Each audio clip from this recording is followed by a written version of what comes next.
Mother of missing boy Gus Lamont has been filmed holding a shotgun. She was approached by an interstate media crew on the Mid-North property where the 4-year-old vanished. I've asked them to leave. I've asked them to leave. Out! You are trespassing. Get out! I'm so sorry. Get out! Are you deaf? Okay. I was leaving. Get out! I was leaving. Shut your face and get out! 2 days ago, deep in the heart of the Australian Outback, a woman raised a shotgun and chased a reporter off her property. But why? Was she desperate to protect something? Or was she hiding something far worse? 2 days ago, nestled deep in the mist-shrouded hills of the Scottish Highlands, a local museum curator discovered a devastating truth. The legendary Blackwood brooch, an ancient artifact worth millions, had vanished from its supposedly impenetrable vault. But how could something so protected simply disappear?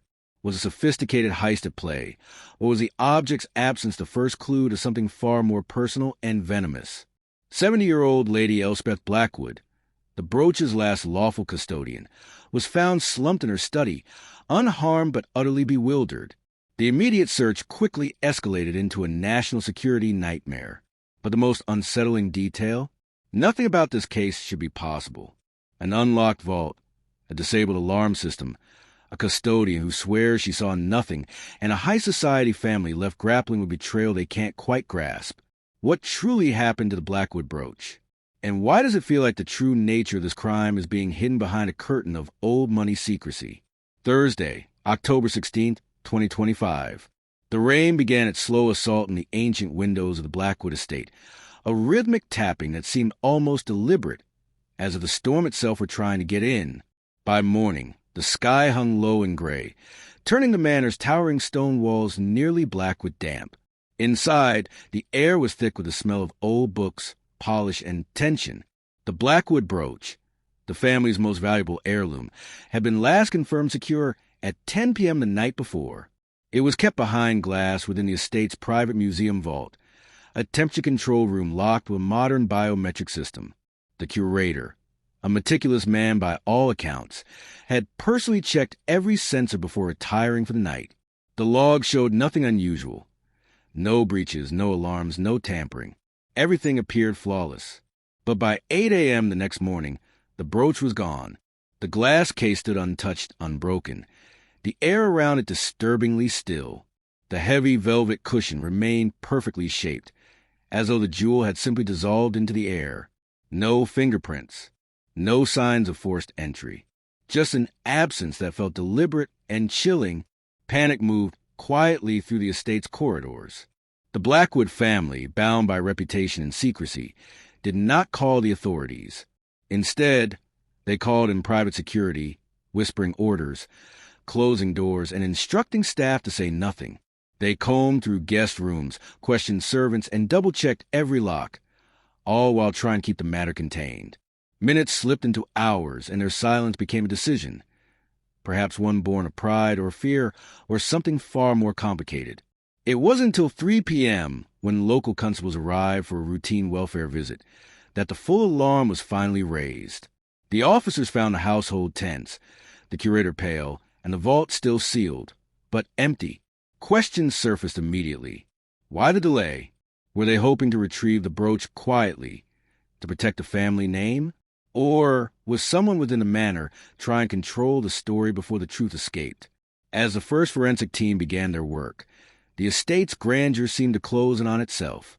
The long corridors, lined with portraits of unsmiling ancestors, now felt claustrophobic. The air grew heavier, as though the house itself knew something no one was ready to admit. Whatever had happened that night, it wasn't just a theft. It was a warning. A shadow had fallen over Blackwoods, and it was only beginning to spread.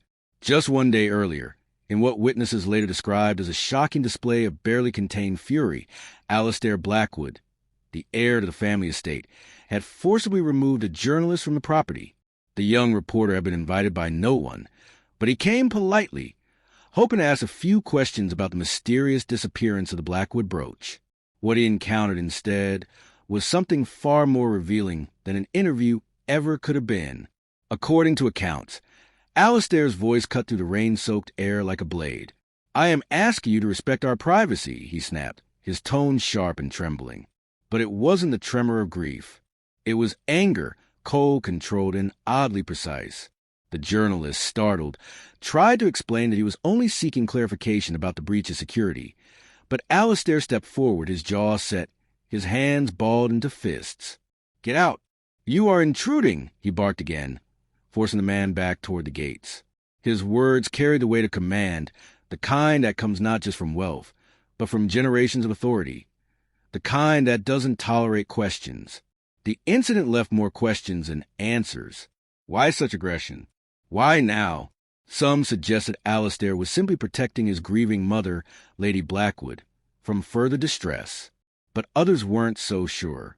His hostility didn't read as defensive. It read as strategic. Observers noted how quickly he shifted from outrage to composure, his eyes scanning for witnesses even as he ushered the reporter away. It wasn't the outburst of a man unraveling. It was a reaction of someone who had something to hide. Could it be that Alistair's anger was less about intrusion and more about exposure? Was he guarding his family's privacy, or guarding a secret? The timing of his outburst, just hours after the disappearance was made public, raised suspicions. Some began to whisper that the Blackwoods were not victims, but players in a deeper game, one involving inheritance, debts, and decades-old rivalries hidden behind the estate's grandeur. What if Alistair wasn't trying to protect his mother at all? What if he was trying to control the story before anyone else could shape it? The question lingers like the echo of thunder through the manor halls. Was his rage born of grief or guilt? As the police investigation gained momentum, the Blackwood family's behavior became an investigation of its own.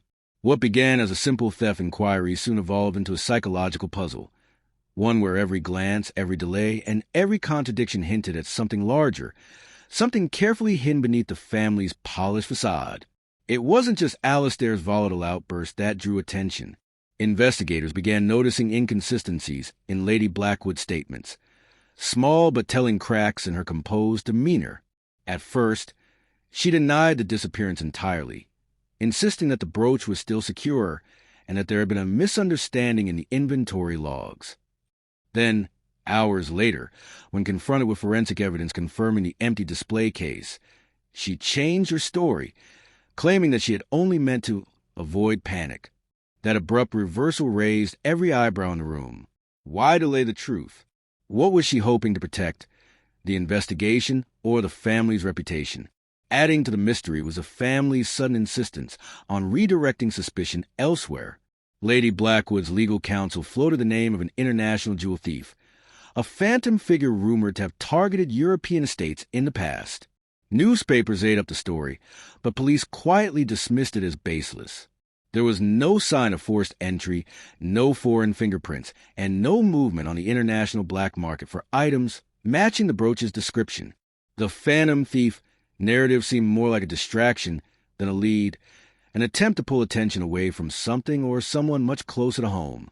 Behind closed doors, investigators began to wonder if the very person entrusted with protecting the brooch might be the one obstructing the truth. The curator's access logs were clean, too clean. Security data showed brief system resets that conveniently erased key timestamps. Someone inside had tampered with the records, and whoever was understood exactly what they were doing. The deeper police dug, the clearer the pattern became. Layers of deflection, silence, and selective cooperation. The Blackwoods presented a united front in public. But beneath that unity lay tension, the kind born from shared guilt or mutual fear. Every unanswered question pointed back to the same place, the family itself. As days bled into weeks, the sense of unease grew heavier. The evidence didn't disappear. It evaporated, as though someone inside the estate was always one step ahead. What began as a theft investigation now felt like an unraveling conspiracy, a web of privilege, secrecy, and betrayal. And in the heart of it all stood the Blackwood family, clinging desperately to a truth that, if revealed, could destroy their name forever. Something wasn't adding up, and the closer detectives got, the more it felt like the Blackwoods weren't just victims of crime. They might very well be the architects of it. The police response to the disappearance of the Blackwood brooch was immediate and formidable, the kind of large-scale mobilization usually reserved for national crises or missing persons, not stolen jewelry.